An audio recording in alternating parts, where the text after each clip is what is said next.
सेठ विद्या मंदिर English high school CBSE Vasai. मैं सुनील कुमार त्रिपाठी। प्रिय छात्रों, आज हम पाठ 12 संसार पुस्तक है के अंतर्गत शेष भाग 3 का अध्ययन और अध्यापन करने चल रहे हैं। तो आइए बच्चों, हम शेष भाग को फिर से शुद्धता से उच्चारण करते हैं। इसके पश्चात इसको विस्तृत हम अध्ययन करते हैं। इस पर कोई जवान उर्दू, हिंदी या अंग्रेजी सीखने के लिए तुम्हें उसके अक्षर सीखने होते हैं। इसी तरह पहले तुम्हें प्रकृति के अक्षर पढ़ने पड़ेंगे, तभी तुम उसकी कहानी उसके पत्थरों और चट्टानों की किताबों से पढ़ सकोगी। कहने का मतलब बच्चों कि पंडित जवाहरलाल नेहरू ने इंदिरा जी को कहा कि पहले तुम्हें प्रकृति से लगाव होना चाहिए, प्रकृति को सीखना होगा, तभी तुम प्रकृति के बारे में, प्रकृति की कहानी को लिख सकते हो और पढ़ सकते हो और समझ सकोगी। शायद अब भी तुम उसे थोड़ा थोड़ा पढ़ना जानती हो।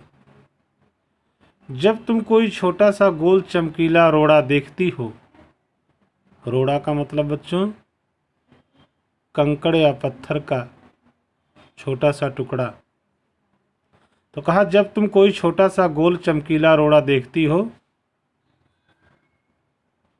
तो क्या वह तुम्हें कुछ नहीं बतलाता? यह कैसे गोल, चिकना और चमकीला हो गया और उसके खुरदरे किनारे या कोने क्या हुए? अगर तुम किसी बड़ी चट्टान को तोड़कर टुकड़े टुकड़े कर डालो तो हर एक टुकड़ा खुरदरा और नोकीला होगा।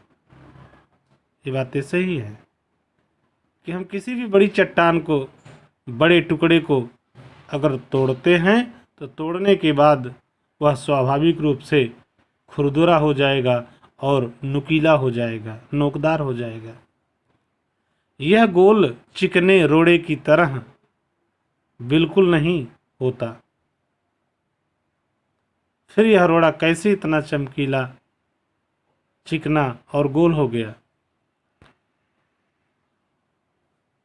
अगर तुम्हारी आंखें देखें और काल सुने तो तुम उसी के मुंह से उसकी कहानी सुन सकती हो।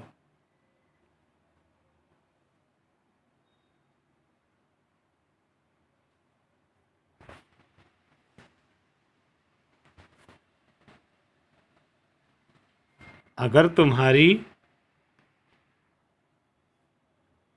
आंखें देखें और कान सुने तो तुम उसी के मुंह से उसकी कहानी सुन सकती हो। वह तुमसे कहेगा कि एक समय, जिसे शायद बहुत दिन गुजरे हों, वह भी एक चट्टान का टुकड़ा था। ठीक उसी टुकड़े की तरह उसमें किनारे और कोने थे, जिसे तुम बड़ी चट्टान से तोड़ती हो। शायद वह किसी पहाड़ के दामन में पड़ा रहा, तब पानी आया और उसे बहाकर छोटी घाटी तक ले गया। वहां से एक पहाड़ी नाले को ढकेलकर उसे एक छोटे से दरिया में पहुंचा दिया। इस छोटे से दरिया से वह बड़े दरिया में पहुंचा। इस बीच वह दरिया के पेंदे में लुढ़कता रहा।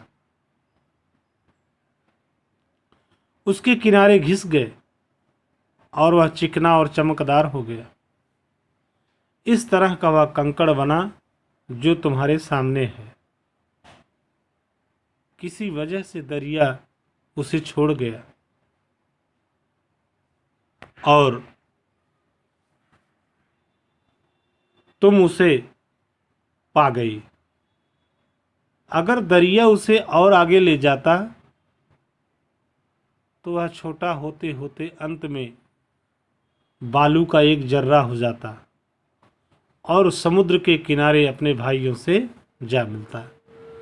कहने का मतलब, जब लोगों से जब वह टकराते टकराते छोटा हो जाता, जब कई लोगों से टकराएगा तो वह छोटा हो जाता है और छोटा होकर के अपने भाइयों से छोटे छोटे कणों से जा कर के मिल जाता।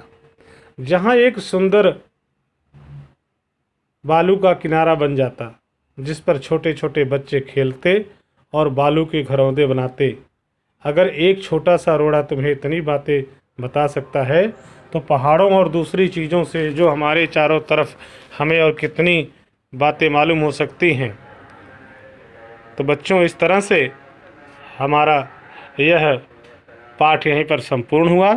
धन्यवाद।